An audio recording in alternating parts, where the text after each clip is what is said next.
চলমান Bangladesh premier league ইতিমধ্যেই একাধিক বিতর্কে জর্জরিত, যার মধ্যে সর্বশেষ সংযোজন হলো বাংলাদেশ ক্রিকেট বোর্ডের দুর্নীতি দমন ইউনিট। অজ্ঞাত পরিচয়ে সূত্রের খবরে জানা যায়, গণমাধ্যমের প্রতিবেদনের ভিত্তিতে ৮টি ম্যাচ স্পট ফিক্সিং এবং ম্যাচ ফিক্সিং এর সন্দেহ চিহ্নিত হয়েছে। এসিইউ অন্তত ১০ জন খেলোয়াড় ও ৪ জন মনিটর করছেন।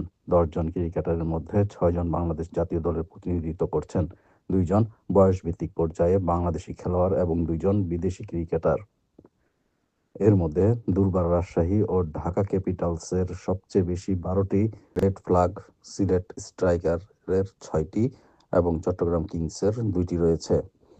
এই ম্যাচগুলোতে বোলারদের পরপর ৩টি হোয়াইট বল করা, বড় নো-বল, সন্দেহজনক খেলোয়াড় নির্বাচন এবং বড় রান তাড়া করার সময় মাঝের ওভারগুলোতে ধীর ব্যাটিংয়ের ঘটনা ঘটেছে। নথিগুলি আরও পরামর্শ দেয় যে, এসিইউ যে বিষয়গুলো বিবেচনা করছে তার মধ্যে সবচেয়ে বেশি ম্যাচ ম্যানিপুলেশন, প্রভাবিত ব্যাটিং মার্কেট এবং সবচেয়ে গুরুত্বপূর্ণভাবে জড়িত খেলোয়াড়দের নাম। যদিও ৭টির জন্য নিযুক্ত ৭ এসিইউ কর্মকর্তার দৈনিক ভাতা থাকা, খাওয়া খরচ বহন করছে সংশ্লিষ্ট, এতে করে তাদের কাজের প্রক্রিয়া নিয়ে প্রশ্ন তৈরি হয়েছে।